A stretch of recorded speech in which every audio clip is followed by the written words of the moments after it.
मुझे याद है, मुझे नवीन पटनायक जी को जब मैंने पहली बार बताया कि साहब इसमें 1 पैसा सेंट्रल गवर्नमेंट को नहीं मिलेगा, इतनी रॉयल्टी है।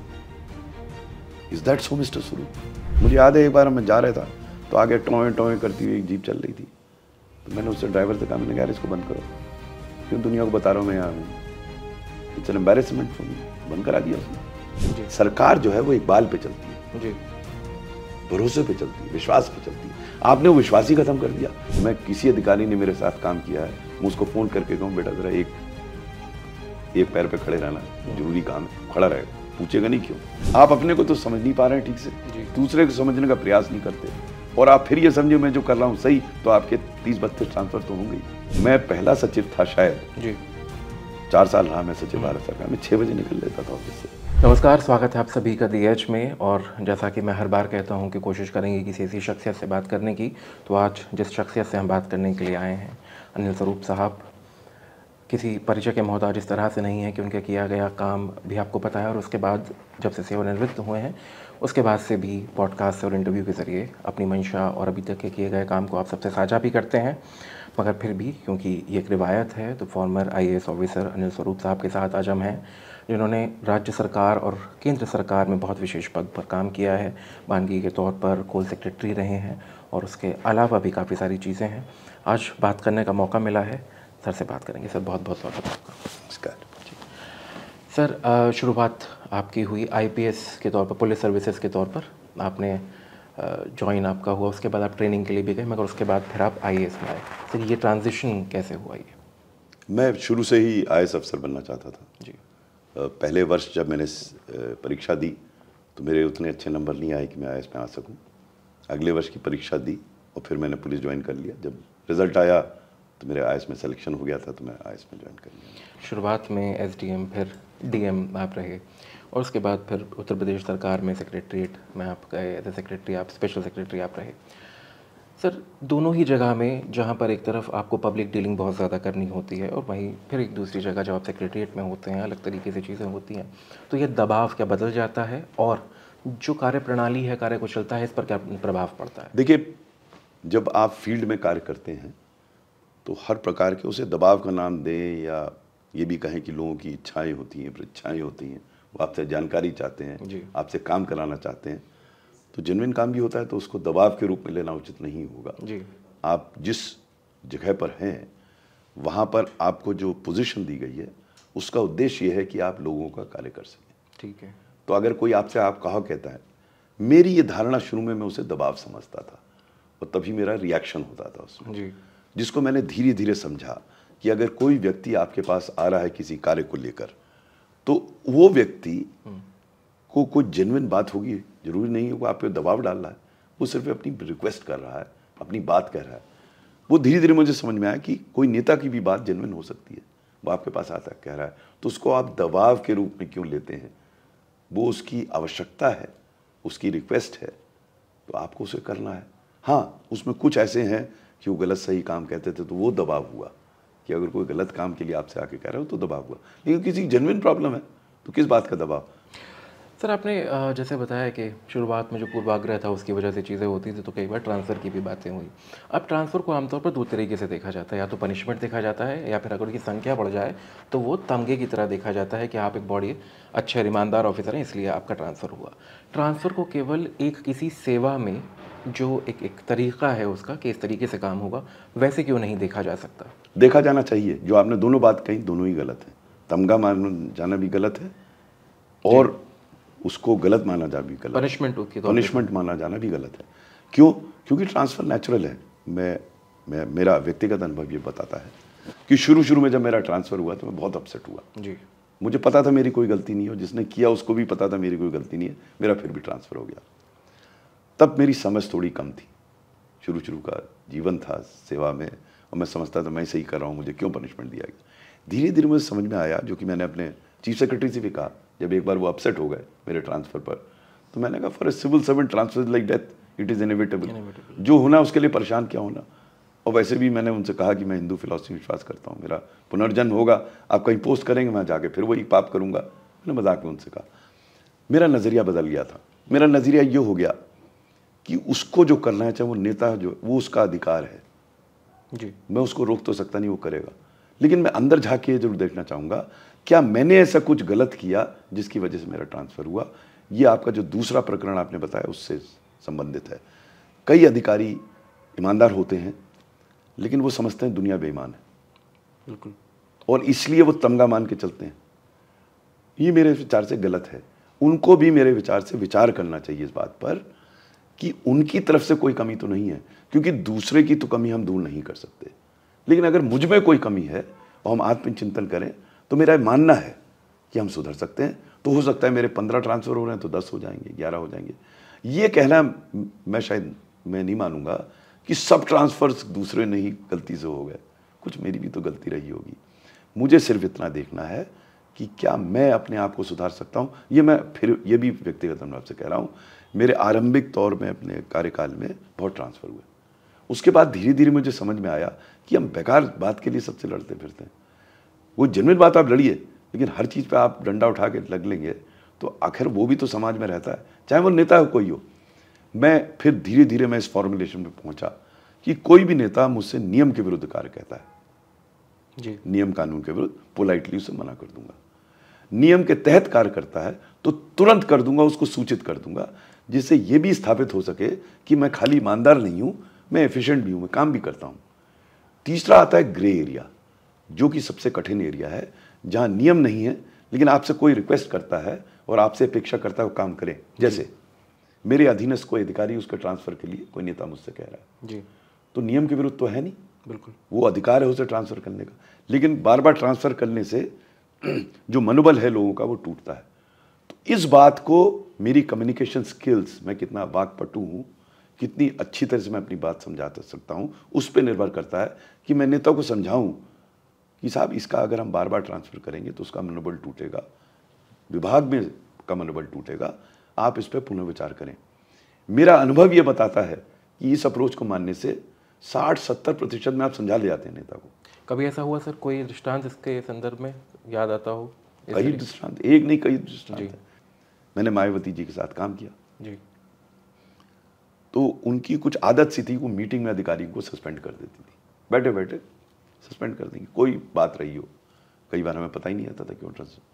तो एक डीएम को उन्होंने सस्पेंड कर दिया, मैं भी था वहाँ पर। तो डीएम आया मेरे पास रोते हुए कि सर मेरी तो कोई गलती नहीं थी। उसने बैकग्राउंड पूरा बताया कि ये प्रकरण था, तो मैंने समझा, मुझे लगा उसकी कोई गलती नहीं।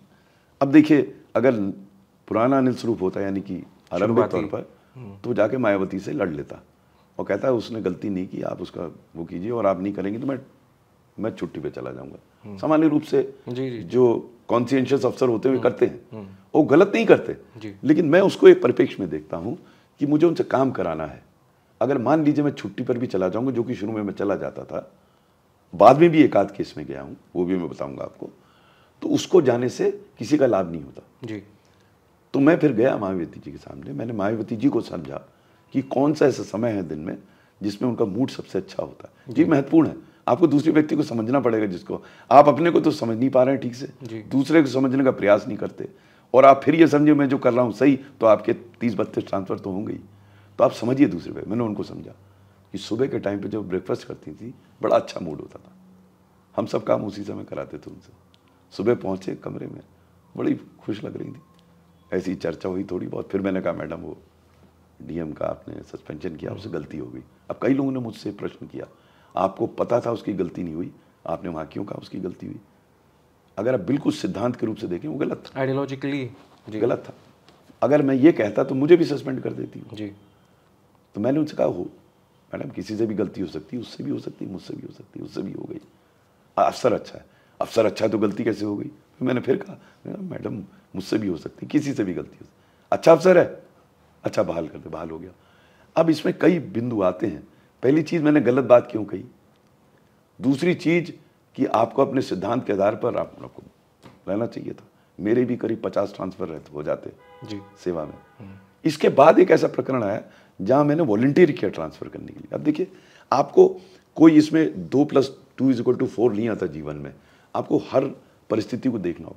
उसके बाद में मुझे स्मरण है, मैं कमिश्नर रूरल डेवलपमेंट था जी, तो मुलायम सिंह जी चीफ मिनिस्टर थे, वो सब जगह जाके रीजन्स में बैठक करते थे। तो इलाहाबाद रीजन में बैठक हुई तो मैं भी गया वहाँ पर। बैठक में उन्होंने काफ़ी तारीफ की हमारे विभाग की। अगले दिन सुबह मुझे विशेष सचिव का फ़ोन आया मुख्यमंत्री के कि आप 5 वीडियो को सस्पेंड कर दीजिए। तो मैंने कहा भाई उन्होंने बड़ी तारीफ की। बोले नहीं, ये कोटा होता है सस्पेंशन का, हर मीटिंग के बाद कुछ अधिकारी सस्पेंड होते हैं। मैंने कहा अजीब मजाक कर रहा हो, जाके मुख्यमंत्री को समझाओ ये कोई तरीका नहीं है। अरे नहीं सर, वो तो उन्होंने कहा है। तो मैंने कहा देखो, फिर मुझे चार्ज बताओ, क्या किस चार्ज पे सस्पेंड करूँ? बोले वो आप ढूंढ लीजिए। तो मुझे बड़ा अजीब लगा। मैंने कहा देखो यार, मैं सस्पेंड नहीं करूँगा। अब क्या है डिलेमा मेरे पास, एक आदेश आ रहा है मेरे पास मुख्यमंत्री से, और मैं समझता हूँ उचित नहीं है। मुख्यमंत्री अधिकृत हैं सस्पेंड करने के लिए, मतलब वो इलीगल ऑर्डर नहीं है। तो आपको विचार करना है क्या करना है। इस ओकेजन पे मैं प्रमुख सचिव मुख्यमंत्री के पास गया। मैंने उनसे अनुरोध किया कि देखिए साहब, इन 5 की किसी गलती नहीं है, मैं इसको कॉन्शियंस के अगेंस्ट समझता हूँ कि मैं उन्हें सस्पेंड करूँ। तो मेरा अनुरोध ये है कि आप मुझे यहाँ से हटा दें, मुझे मेंबर बोर्ड ऑफ रेवेन्यू बना दें, जहाँ कोई जाना नहीं चाहता। फिर जैसा होगा, मैं नहीं करना चाहता ये गुनाह, वो मेरा ट्रांसफ़र कर दिया, तो मेरा ट्रांसफ़र हो गया। तो कुछ ऐसे प्रकरण हैं जहाँ मैंने वॉलंटियर किया ट्रांसफ़र के लिए, कुछ में मैंने बात बताई। तो जैसा मैंने शुरू में कहा, ये कहना गलत होगा कि 2+2 4 ही बनेगा। इसमें व्यवहारिक दृष्टिकोण से आपको हर स्थिति को देखना है, फिर निर्णय आपको लेना है। उसके लिए आप किसी और को दोषारोपित, मैंने कभी किसी को दोषारोपित नहीं किया। मेरा ट्रांसफर मैंने खुद का, तो मैंने धीरे धीरे दूसरों पर दोष जड़ना बंद कर दिया। मुझे ऐसा लगा कि मेरा जीवन आसान होता जा रहा है।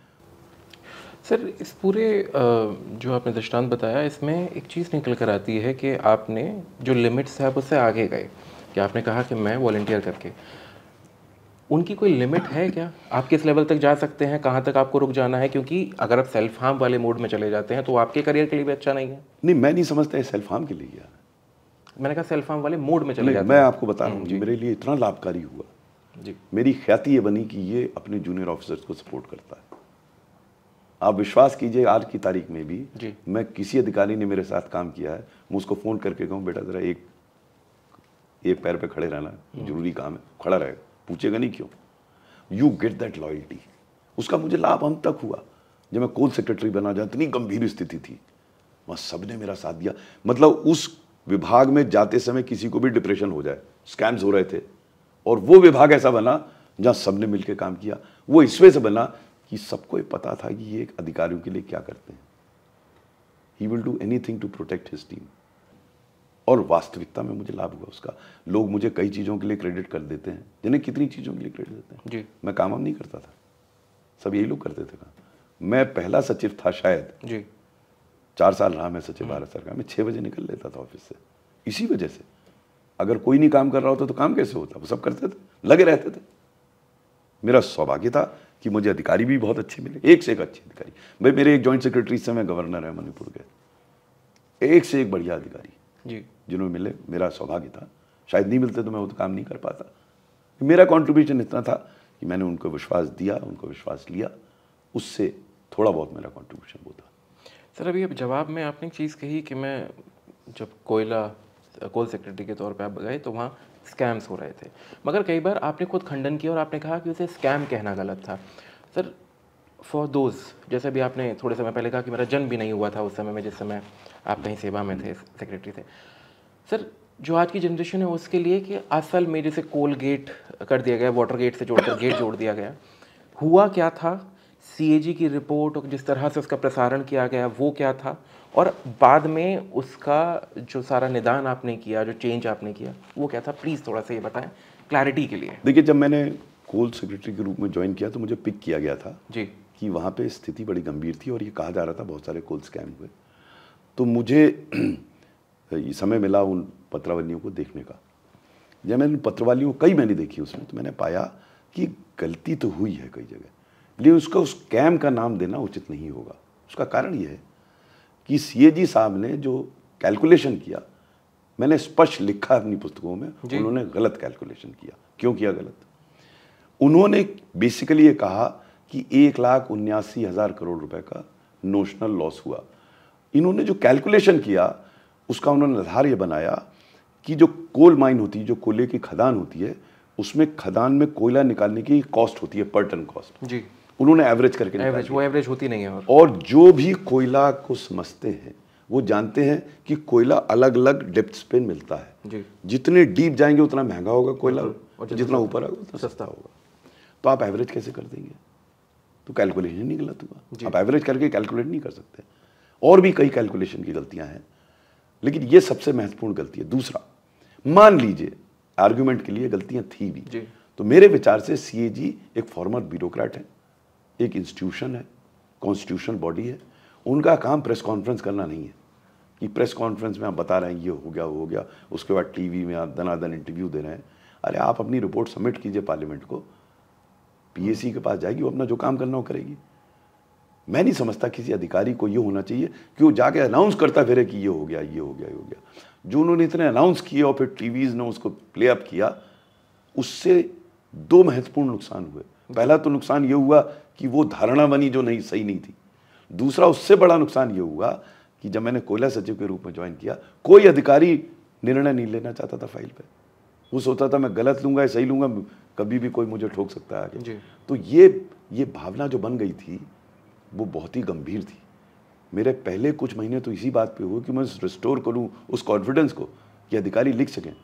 आपको शायद विश्वास ना हो, कुछ प्रकरणों में शुरू में जो इनिशियल रिकमेंडेशन थी वो सचिव भारत सरकार रिकमेंड करता था, मैं उनको नहीं करता था, पुश नहीं करता था। मैंने कहा जब तक मैं इनका विश्वास नहीं जीत लूंगा तब तक मैं इनसे नहीं कहूँगा मत लिखो फाइल पर। तो ये बड़ा गंभीर था। सरकार जो है वो इकबाल पे चलती है, भरोसे पे चलती है, विश्वास पे चलती है। आपने वो विश्वास ही खत्म कर दिया। मैं फिर इस बात को कह रहा हूं कि गलतियां हुई थी उस समय एलोकेशन में, लेकिन आपने सभी ब्लॉक्स को उसमें कर दिया गलतियों में, वो गलत था। इनको तो हर ब्लॉक को चिन्हित करके डिटेल में जाना चाहिए था और बताना चाहिए था इस ब्लॉक के आवंटन में गलती हुई, इस ब्लॉक के आवंटन हो सकता हुई, और मैं कह रहा हूं कई में हुई। जो हुई वो आप उनको कैंसिल करने का रिकमेंडेशन देते हैं, जो भी कहते आप। हुआ ये कि इन्होंने 2004 के बाद की माइन की बात कही, सुप्रीम कोर्ट 1990 तक चला गया, सभी कैंसिल कर दिया, बिना ये देखे हुए कि किन परिस्थितियों में उनको लोकेट किया गया था। 90 के दशक में जिन कोयला माइनों को आवंटन किया गया था, वो उसमें स्थिति ये थी, लोग आना नहीं चाहते थे कोयला खदानों में, सरकार को चाहिए था कोयला, तो बुला के कहते थे भाई इसमें कोयला निकालो। क्या कारण था सर, क्यों भाई कोयला खोदना आसान बात नहीं है, बिल्कुल, और वो एरिया ओपन नहीं था, तो उसका क्राइटेरिया बनाया गवर्नमेंट ने, एलोकेशन का काम किया। दुनिया भर में होता है ऐसा। उसमें मैं फिर इस बात को कह रहा हूं, जो प्रोसेस में गलतियां की गई वो पॉइंट आउट की जानी चाहिए, की गई, लेकिन ये कहना कि अक्रॉस 204 ब्लॉक सभी गलत आवंटित हुए थे, मेरे विचार से उचित नहीं था। बाद में सुप्रीम कोर्ट ने उसे ठप्पा लगा दिया तो और गहन और मुश्किल हो गई स्थिति। तो ये है प्रॉब्लम। उसके बाद ठीक कैसे हुआ जी, इसको ठीक करने के लिए एक लेजिस्लेशन लाया गया, वो भी आसान नहीं था, समय कम था। 5 महीने के अंदर लेजिस्लेशन लाना और कोयले की खदानों का ऑक्शन करना। प्रेशर था सर आप पर उस चीज का? प्रेशर काफी था, मुझे बाहर से नहीं प्रेशर था। बाहर से तो वो समझ रहे थे जो भी मैं कर रहा हूं, मुझे उसका काफी क्रेडिट मिला जी, मुझे बहुत सहयोग मिला उस समय, प्रेशर से ज्यादा सहयोग मिला, हर जगह से सहयोग मिला, क्योंकि ये राष्ट्रीय समस्या थी। बिल्कुल। और मुझे किसी ने पुश नहीं किया इसके लिए, मैं खुद ही अपना काम कर रहा था। हमें टीम, जैसे मैंने आपसे कहा, टीम मेरी इतनी बढ़िया बन गई थी, हम खुद प्रेशर महसूस करते थे क्योंकि समय का अभाव था। समय का प्रेशर था, किसी व्यक्तिगत या संस्थागत प्रेशर नहीं था। प्रेशर सुप्रीम कोर्ट का जरूर, उन्होंने ऐसा आदेश दे दिया कि 31 मार्च 2015 तक उनका उत्पादन ही बंद हो जाएगा 34 महीनों का, तो प्रोडक्शन एकदम कोलैप्स कर जाता। देश की प्रमुख समस्या कोल ब्लॉक्स नहीं थे, देश की प्रमुख समस्या कोयले के बारे में कोयले का उत्पादन था। अगर कोयले का उत्पादन ठीक होता इस देश में तो ये गड़बड़ी नहीं होती। भाई क्यों मारपीट हो रही थी ब्लॉक के लिए? क्योंकि जितनी डिमांड थी सप्लाई उससे बहुत कम थी, तो सब चाह रहे थे कि ये इनके इन प्रकरण कोई ना कोई ब्लॉक मिल जाए और जाके वो उसमें करें। सर माफी चाहूँगा बीच में रुक रहा हूँ, मगर कई बार आपने बताया है कि हमारे पास जो कोयले की जो भंडार है कोयले का, वो हमारी खपत से 300 गुना के आसपास ज़्यादा है। बहुत ज़्यादा, हाँ बिल्कुल सही। तो फिर इसके पीछे का कारण क्या? इसका कारण ये है कि एक तो होता है भंडार होना, दूसरा उसमें से कोयला निकालना। कोयला निकालने के लिए आपको चाहिए भूमि जी, भूमि अधिग्रहण में विशेष समस्याएं हैं, आसान नहीं है। दूसरा, ये सब भूमि जो है जहाँ कोयला है वो वन क्षेत्र में है, तो आपको फॉरेस्ट क्लियरेंस चाहिए, उसकी एक लंबी प्रक्रिया है, फिर ऐसे क्षेत्र में वहाँ से आपको निकालना है। तो ये उससे संबंधित समस्याएं थी। जो रियल कोल स्टोरी है जी, वो ये नहीं है कि मैंने कोल ब्लॉक ऑक्शन किया। रियल कोल स्टोरी है कि कोयले का उत्पादन, जो कि एक विशेष समस्या थी, उसका समाधान हम लोगों ने 2 साल में कर लिया। यानी कि एक क्रिटिकल शॉर्टेज के विरुद्ध 2014 में, 2016 में हम इस बात पे भी चिंतन कर रहे थे कि क्या हम कोयला बांग्लादेश को एक्सपोर्ट कर सकते हैं। इतना उत्पादन बढ़ा। वो बढ़ा इस वजह से कि जो 3 प्रमुख समस्याएं थी, भूमि अधिग्रहण की, फॉरेस्ट क्लियरेंस की और रेलवे ट्रैक्स की, इन समस्या को हमने बाय एंड लार्ज 2 साल में समाधान कर लिया। और उसका प्रमुख कारण ये था कि एज कोयला सचिव मैंने एक भी बैठक दिल्ली में नहीं की, क्योंकि इन समस्याओं का समाधान स्टेट्स में था। वहाँ जाके उनसे चर्चा करते थे, उनको बताते थे कि इन समस्याओं के समाधान में आपको क्या लाभ होगा। मेरा ये अप्रोच बन गई थी कि किसी भी व्यक्ति के पास आप जाएं तो उसको ये बताएं जो आप कह रहे हैं उसमें उसका क्या लाभ है, तो आपकी बात सुनेगा।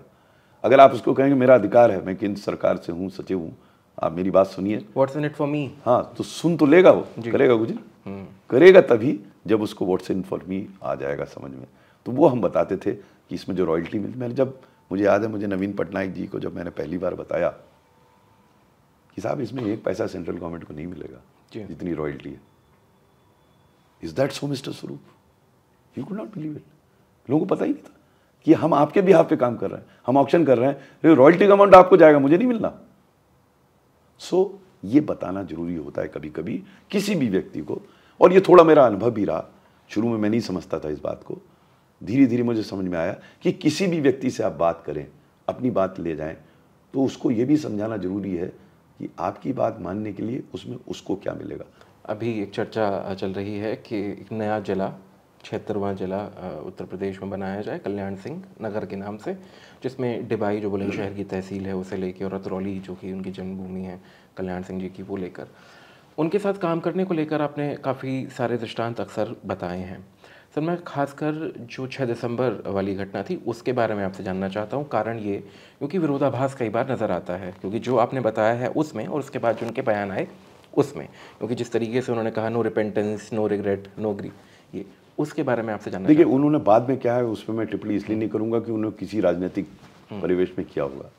मैंने जो अपनी पुस्तकों में भी लिखा है और जो मैंने बोला है वो बोला है जो मैंने देखा और सुना जी।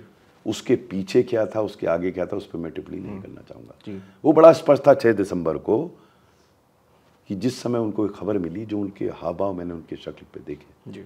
और उसके बाद जो उनकी चर्चा अडवाणी जी और भैरव सिंह शेखावत जी से हुई, उससे मुझे आभास हुआ कि वो बिल्कुल नहीं चाहते थे इसको। फिर मैंने उसको अंडरस्टैंड करने की कोशिश की। ये तो मैंने सुना उस समय, बाद में मैंने उस पर चिंतन किया, जब उन्होंने रिजाइन कर दिया उस पर चिंतन किया, ठंडे दिमाग से चिंतन किया। तो मुझे ऐसा लगा कि कोई मुख्यमंत्री क्यों चाहेगा अपने राज्य को, अपनी सत्ता को गिराना। उनको इतना तो पता ही होगा अगर ये गिर गई तो वो तो जाएंगे जी। ये मुझे थोड़ा अस्वाभाविक लगता है कि कोई मुख्यमंत्री चाहेगा कि उसको गिरा दे। ये मेरा एक्सप्लेनेशन है उसका।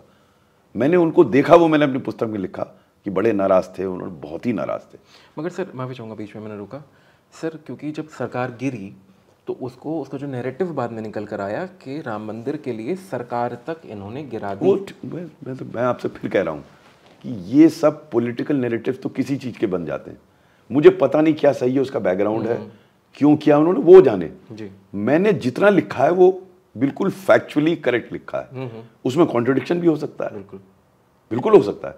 कोई व्यक्ति परिवर्तित होता है, चेंज हो जाता है, मुझे पता नहीं वो चेंज हुए नहीं हुए, उन्होंने क्यों किया मुझे पता नहीं। उसके बाद मेरी चर्चा नहीं हुई उस बिंदु पर उनसे, तो मैंने उनसे जानकारी नहीं की। लेकिन मैंने जो देखा स्पष्ट रूप से, और उससे पूर्व जो मैंने उनको देखा, जो बाबरी मस्जिद जिस ऐसी वो चर्चा कर रहे थे लोगों से, उनका सोल्यूशन बड़ा क्लियर था। वही सुप्रीम कोर्ट ने कहा, वो मस्जिद बनाना चाहते थे, वो कहते थे हम बना देंगे आपके लिए मस्जिद। आप तो आपके लिए, मेरे एक आध मैं चर्चा में था तो कह रहे थे ये तो आपकी मस्जिद है ही नहीं, आपने 12 साल नमाज नहीं पढ़ी तो मस्जिद तो है नहीं, मैं आपके लिए भव्य मस्जिद बनाऊंगा, मेरे लिए आस्था का प्रश्न है, मुझे बनाने दीजिए। वो चर्चा की थी और अंत में यही निर्णय हुआ सुप्रीम कोर्ट का। तो मैं फिर इस बात को कह रहा हूँ, बाद में उन्होंने क्या किया, उसको क्या राजनीतिक स्वरूप दिया गया, वो लोग जाने। मैं राजनीति से ज़्यादा मुझे आइडिया नहीं है कोई क्यों करता है, किस लिए करता है। मैं इतना जो मैंने लिखा वो फैक्चुअली करेक्ट है। उन्होंने ये कहा, बाकी अपने अपने निष्कर्ष निकाल सकते हैं लोग उसके बारे में जी। सर, यूपी से एक सवाल और है, क्योंकि जिस समय मायावती जी की सरकार थी उस समय यूपी में ही बड़े हो रहे थे, और जैसा आपने जिक्र भी किया कि कई बार मीटिंग में ही वो लोगों को सस्पेंड कर दिया करती थी, और ये केवल मीटिंग्स की बात नहीं थी, कई बार दौरे पर भी जो जाया करती थी वो तो खड़े खड़े लोगों को सस्पेंड कर दिया करती थी। सर दो तरीके होते हैं, एक होता है काम करना कि आप काम कर रहे हैं, अगर सस्पेंशन भी आपको किसी का करना है तो जांच के बाद, और एक है कि हाँ हम काम कर रहे हैं, ये सामने दिखाना कि हम काम कर रहे हैं, हमने देखिए फलां को सस्पेंड कर दिया। एक अधिकारी के तौर पे आपने जब काम किया, आप इस चीज़ को कैसे देखते हैं कि काम करना और साथ ही साथ उसका सबके सामने एक पोर्ट्रेल भी हो कि हाँ देखिए ये बहुत बड़ा काम। देखिए पोर्ट्रेल में कोई नुकसान नहीं होना चाहिए, नेता के लिए जरूरी भी है वो दिखा क्या रहा है जी। लेकिन जैसा आपने कहा कि हर चीज़ की एक सीमा होती है। अगर आपने भय का वातावरण कर दिया कि हम कहीं भी किसी को सस्पेंड कर सकते हैं तो उससे परफॉर्मेंस इंपैक्ट होगी। मैं सस्पेंशन के विरुद्ध नहीं हूँ, अगर कोई गलत काम कर रहा है उसका सस्पेंशन होना चाहिए जी, और जांच होनी चाहिए, but at the drop of the hat नहीं कि सडनली मूड आया आपने यहाँ सस्पेंड कर दिया वहाँ सस्पेंड कर दिया, उससे फिर भय का वातावरण पैदा होता है। तो आप क्या भय का वातावरण पैदा करना चाहते हैं वो बता पाएंगी, करना चाहती थी नहीं करना चाहती थी। लेकिन मुझे लगा कि ये जिस रफ्तार से सस्पेंशन होते थे तो सब डरे रहते थे, डरे रहकर काम नहीं हो सकता। सर मुझे याद आ रहा है, पता नहीं कितना इस पर सही बैठेगा कि बिना न माने जलद जड़ गए 3 दिन बीती, बोले राम सकोप तब कि भय भिन्न हुए न प्रीति। बिल्कुल भय होनी चाहिए, भय होनी चाहिए, लेकिन भयावह एनवायरनमेंट नहीं बनना। जी जी जी। भय तो होना चाहिए आदमी को कि कुछ गड़बड़ करेगा तो उसके अगेंस्ट एक्शन होगा। जी। तो ये बिल्कुल सही है, भय होना चाहिए। रामचंद्र जी ने भी ये कहा लेकिन उसके बाद किया नहीं, चलाया उन्होंने बाण जी जी सुखाने के लिए, समझ को नहीं चलाया। जैसे भाई दोनों चीज़ों में अंतर मैं समझने के लिहाज से इसलिए बोल रहा था लगातार, क्योंकि ये केवल और केवल राजनेताओं के साथ नहीं है, ये आज की जो अधिकारियों के साथ भी है। मैंने पहले भी जब सीनियर IAS का इंटरव्यू किया उनसे सवाल पूछा कि साथ में सोशल मीडिया की पूरी टीम चलती है जो कि रील बनाते चलती है साहब की, और साहब कहीं खड़े होकर जो एक्शन लेना है उसके साथ साथ साहब की आवाज़ भी ऊंची हो रही है और साहब सामने वाले को हड़का भी रहे हैं। ये जो पूरी कार्य प्रणाली है, मैंने नेता के संदर्भ में कहा था, अधिकारी के संदर्भ में मेरा व्यू बिल्कुल अलग है। जी बताएं। अधिकारी के संदर्भ में अगर एक्शन लेना है तो आप प्राइवेटली लीजिए, डांटना है तो अकेले में डांटिए, उसकी तारीफ करनी है तो पब्लिकली कीजिए। अधिकारी कोई माहौल नहीं बनाना है, अधिकारी को तो काम लेना है। काम लेने के लिए अगर आप ये रील बना के किसी को सस्पेंड करेंगे तो लॉन्ग टर्म में आपको नुकसान होगा। आपको साथ चल के काम करना है। आप ये मान के चल रहे हैं ज़्यादातर लोग गड़बड़ है तो काम नहीं होगा, एक आध उसमें गड़बड़ है तो उसका तरीका अलग है। मेरे साथ भी था, कभी मैं पब्लिकली किसी को नहीं डांटता था, अकेले में बुला के अच्छी शर्ट उतार देते उसे, खूब डांटते थे, लेकिन पब्लिकली नहीं। किसी को किसी इज्जत कम नहीं करनी चाहिए। मैं उसके बिल्कुल विरुद्ध हूँ कि आप पब्लिक में रील में और पब्लिकली किसी को डांट रहे हैं, नहीं। मैं इसके बिल्कुल विरोधी हूँ कि पब्लिकली, ब्यूरोक्रेट को तो पब्लिकली नाराज भी नहीं होना चाहिए, प्रयास ये होना चाहिए नाराज हो। आप अगर गलत बात भी कह रहे हैं तो मेरा प्रयास ये होना चाहिए मैं आपको समझाऊं कि आजकल साहब की रील बनती हैं गाड़ियों से उतरते हुए और साहब के रील के पीछे गाने लगे होते हैं, साहब खुद नहीं कर रहे हैं, बात ये है। दुखद है, उनको रोक देना चाहिए। हाँ। अरे अगर साहब चाहेंगे तो थोड़ी ना करेगा। मैं आपको फिर उदाहरण दे रहा हूँ, हमारे टाइम पे तो रील इतनी नहीं बनती थी। जब मैं सचिव था भारत सरकार का तो कहीं हम जाते थे, स्टेट गेस्ट होते थे जी, वहाँ पे पूरा लाल लश्कर रहता था, ये आए इतने लोग लेने आएंगे, मूल्यार्पण फल्यार्पण जो भी होता था। मैं मना कर दिया, एक आदमी आए लेने, गाड़ी आए, जहाँ जाना चले जाएंगे, वही होने लगा। भाई अगर मैं चाहूँगा तो मैं ज़बरदस्ती थोड़ी ना मुझे कोई कर लेगा। ये जो भी हो रहा है जिसके साथ भी, खाली नेता खाली अधिकारी नहीं, जिसके साथ भी हो रहा है वो उस पर निर्भर करता है। वो मना कर देगा, कौन करेगा भाई? किसी को मुसीबत आ रखी है, आपके करेगा। हाँ अगर कोई सिक्योरिटी कंसर्न है तो आपको करेंगे। जम्मू एंड कश्मीर जा रहे हैं, कहीं जा रहे हैं, जहाँ सिक्योरिटी कंसर्न है, सिक्योरिटी कंसर्न अलग है। लेकिन सिक्योरिटी के लिए आदमी गनर लेके थोड़ी ना चलता है, वो तो आपको दिखाने के लिए चलता है। वो आप पे निर्भर करता है, आप नहीं दिखाना चाहते, पूर्णतः आप पे निर्भर करता है। सिक्योरिटी कंसर्न है, उसका अलग होता है प्रोटोकॉल।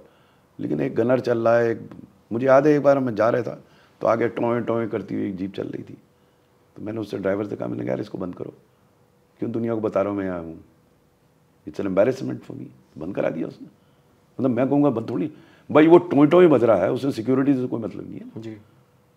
भोपू जो बसता आगे सायरन जिसे बोलते हैं, व्यक्तिगत है, मैं नहीं कह रहा हूँ गलत है। हर इसलिए आपने सिक्योरिटी भी नहीं ली थी जब आप सेक्रेटरी रहे। सर इसके पीछे अब लोगों को लगेगा कि बड़ी ही सतही बात थी, मगर कारण इसकी चीज़ के पीछे ये था क्योंकि आपने कई बार कहा है सोशल मीडिया के इस्तेमाल को लेकर। जितने भी IAS अधिकारी हैं, उसके अलावा जैसे DM हैं अलग अलग जिलों के, उनके अलग अलग सोशल मीडिया प्लेटफॉर्म्स पर पेजेस हैं, होने चाहिए, हैंडल्स हैं ना। It is about the usages. एकदम संक्षेप में वो यूजेज वाली बात मैं घुमा के यहाँ से बड़ा सिंपल है। इसमें आपको पब्लिसिटी इंडिविजुअल व्यक्तिगत नहीं करनी है, आपको सरकार की स्कीम्स की, सोशल मीडिया को इंफॉर्मेशन डिसेमिनेशन के लिए इस्तेमाल करना है। व्यक्तिगत आपने कौन सा सूट पहना है, कौन सी साड़ी पहनी है, कहाँ आप फीता काट रहे हैं, ये इसके लिए बिल्कुल नहीं है सोशल मीडिया आपके लिए। मुझे दुख होता है जब मैं कई अधिकारियों को देखता हूँ कि वो मीटिंग ले रहे हैं, उसकी फ़ोटो खिंचवा के डाल दे रहे हैं। अब मीटिंग में कोई महत्वपूर्ण निर्णय लिया गया है, उसको सोशल मीडिया पर डालें, बनस्पति कि वो बैठे हुए उनकी फ़ोटो आ रही है। ये व्यक्तिगत प्रमोशन जो है वो उचित नहीं है। और मैंने ऑलरेडी देख रहा हूँ, मैं जो मुझसे बात करते हैं, कई जूनियर ऑफिसर्स बात करते हैं मुझसे, इसलिए मना करता हूँ। मैं कहता हूँ तुम नुकसान में आओगे इसमें। और आए मैंने कई को देखा, वो गलत कुछ कर दिया उसमें, आप सब पड़ गए उनके पीछे।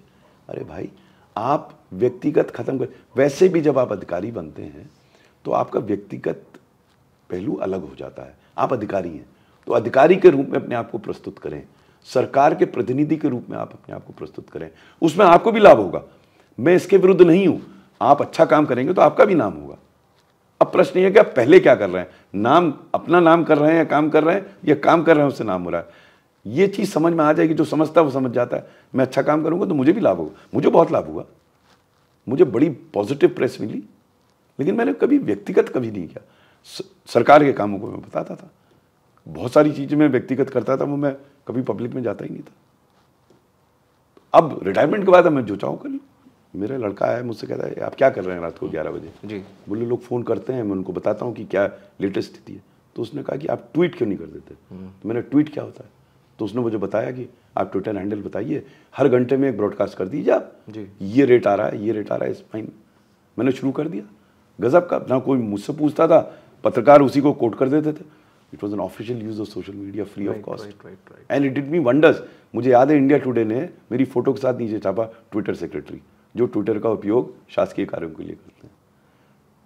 ये मेरे विचार से ये है आवश्यकता जी। वो अनिल स्वरूप की फोटो लग गई तो अनिल स्वरूप का भी नाम हो गया। मतलब ऐसा नहीं है कि मेरा नहीं हुआ, बट एक कार्य के संदर्भ में हुआ, फॉर द राइट रीजंस, वो सही कारणों से। सर आप थोड़ा सा चलेंगे एजुकेशन मिनिस्ट्री की तरफ। सर जो नई एजुकेशन पॉलिसी भी आई है, अभी एक चर्चा है, और वो चर्चा इस तरह से है कि ये नई एजुकेशन पॉलिसी को जो लोग समझ रहे हैं, मैं अक्सर ग्राउंड में जाता हूँ, लोगों से मिलता हूँ, तो ये अभी तक जो भारतीय इतिहास की चीज़ें हमें नहीं पढ़ाई गई थी, नहीं बताई गई थी, अब जो एजुकेशन पॉलिसी हमें वो सब बताएगी। वो जो अभी तक का इतिहास हमसे छुपा के रखा गया, इस तरीके से।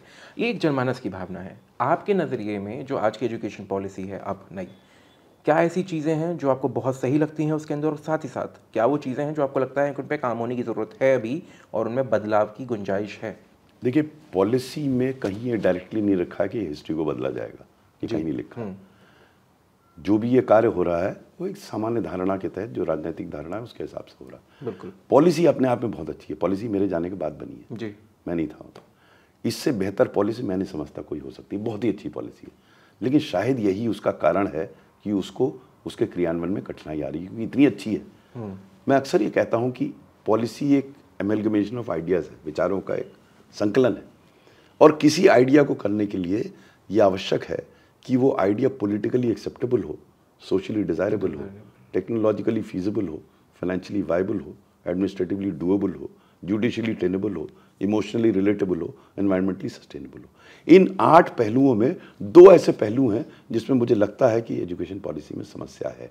एक पहलू है फाइनेंशियल वायबिलिटी, यानी कि जो उन्होंने रिकमेंडेशंस दी हैं उसको इम्प्लीमेंट करने के लिए वो खुद ही कहते हैं लगभग 6% जीडीपी का चाहिए। मुझे नहीं लगता कि कोई भी सरकार 6% दे पाएगी। दूसरा, जो एडमिनिस्ट्रेटिव डूएबिलिटी, यानी कि जो उसके लिए ह्यूमन रिसोर्स की आवश्यकता है, वो मेरे विचार से उस पर कार्य करना बहुत ही कठिन होगा, क्योंकि आइडियाज़ बहुत अच्छे अच्छे दिए हैं, लेकिन उसके लिए जो ह्यूमन रिसोर्स चाहिए वो मुश्किल होगा। और तभी मुझे लगता है कि एजुकेशन पॉलिसी के इम्प्लीमेंटेशन में समस्या आ रही है। इस पर बड़ी लंबी चर्चा हो सकती है कि पॉलिसी में क्या कमी है, लेकिन सामान्य रूप से मैं कह सकता हूँ एक अच्छी पॉलिसी बनी है। लेकिन जैसा मैंने डॉक्टर कस्तूरी रंगन से कहा था जब वो मिले थे जी, तो मैंने उनसे कहा था कि साहब आप पॉलिसी ला रहे हो तो ठीक है, लेकिन इसके साथ एक एक्शन प्लान जरूर लाइएगा। तो सबसे आखिर में, जिस आप बदलाव की बात करते हैं कि जब शुरुआत में वो अनिल स्वरूप साहब जो सेवाओं में गए और सब कुछ बदल देने वाली सोच के सब बदल दूंगा और हर किसी चीज़ के खिलाफ खड़े हो जाने वाले, और वो धीमे धीमे वक्त के साथ बदलते चले गए, और वो सतत एक पूरा आपका निरंतर चलने वाली एक चीज़ है। आज अनिल स्वरूप साहब क्या उनमें बदलाव आ रहा है, क्या वो कर रहे हैं, what are the things that you आजकल मैं, जब मैं सेवा में था उससे ज़्यादा व्यस्त हूँ जी। मैं करीब 20 दिन भ्रमण करता हूँ दिल्ली के बाहर, और विभिन्न संस्थाओं में जाता हूँ, मैनेजमेंट इंस्टीट्यूट्स में जाता हूँ, स्कूलों में जाता हूँ, साइंटिस्ट से बात करता हूँ, प्राइवेट सेक्टर के सीईओ से बात करता हूँ जी। उन लोगों से चर्चा करता हूँ। 20 दिन तो मेरे ऐसे निकलते हैं। दूसरा, मैंने एक संस्था शुरू की है, नेक्सस ऑफ गुड। उसका उद्देश्य प्रमुख से ये है कि समाज में बहुत अच्छा कार्य हो रहा है, लेकिन चूंकि हम लोगों को मसाला पसंद है, इसलिए हम सिर्फ नेगेटिव बातें सोचते हैं, नेगेटिव बातें करते हैं। तो मेरा मानना है, if all the rascals and ruffians of the world can come together and make life difficult for us, why should good people come together? अच्छे लोगों के साथ जुड़ना चाहिए, एक दूसरे से प्रेरित होना चाहिए। तो नेक्सस गुड, जिसका एक अवार्ड फंक्शन कल शाम को था, जिसमें हम ये प्रयास कर रहे हैं कि एक प्लेटफॉर्म दे सकें जहाँ अच्छे कार्यों को प्रस्तुत किया जा सके, लोग उसको देख के प्रेरित हो सकें, लोग उसको देख कर ये समझ कर सकें कि अच्छा कार्य ना केवल सोचा जा सकता है, किया जा सकता है, क्योंकि किया जा रहा है। हम अगर उस तरफ उनकी दृष्टि ले जा सकें, और मुझे प्रसन्नता है कि पिछले कुछ वर्षों में हम इसमें सफल हो पाए हैं। हमारे 17 चैप्टर, सिटी चैप्टर हैं, जहाँ पे समय समय पर वो कॉन्फ्रेंस करते हैं छोटी सी, जिसमें लोगों ने अच्छा काम किया उसको दिखाते हैं। इससे लोग प्रेरित भी हो रहे हैं। हमारा एक बहुत वाइब्रेंट पोर्टल है, तो काफ़ी समय उसमें जाता है। फिर मैं जो यूपीएससी सिविल सर्विस सेवा में एस्पिरेंट्स तैयारी कर रहे हैं, उनको गाइड करता हूँ मैं। ये एक फ्री गाइडेंस प्रोग्राम के थ्रू मैं करता हूँ, काफ़ी समय मेरा उसमें जाता है। तो बहुत बहुत धन्यवाद आपका समय देने के लिए, और सर दोबारा एक बार फिर आपका बहुत बहुत धन्यवाद अभी तक जो आपने काम किया वो हमारे साथ साझा करने के लिए। Thank you. तो सुना आपने अनिल स्वरूप साहब को, उनका जीवन, उनकी जो समझ, और सबसे ज़्यादा ज़रूरी चीज़ जो मैंने निजी स्तर पे समझी वो यही मुझे लगा कि बदलाव आप स्वयं के अंदर कर सकते हैं। अंग्रेजी का एक प्रोवर्ब है, if you can not cover the entire world with carpet, wear slippers. तो बस वही है कि आप अपने अपने जो विचार हैं उनके लिए कि वो हर जगह टक्करें ना मारते फिरें और पैर न छिलते रहें, तो आप स्लीपर्स कहीं से अच्छे खरीदें, ताकि आने वाले समय में आप कम से कम उस जगह से निकल सकें। निकल जाएंगे तो आगे क्या होगा ये देख लिया जाएगा। फिर दोबारा इसी उम्मीद के साथ कि दोबारा किसी और ऐसी शख्सियत से मुलाकात होगी। तब तक के लिए आप देखते रहिए दी एज। कैमरे के पीछे है मेरे सहयोगी रति और अभिषेक। मैं हर्षवर्धन सिंह, दी एज के लिए, ग्रेटर नोएडा।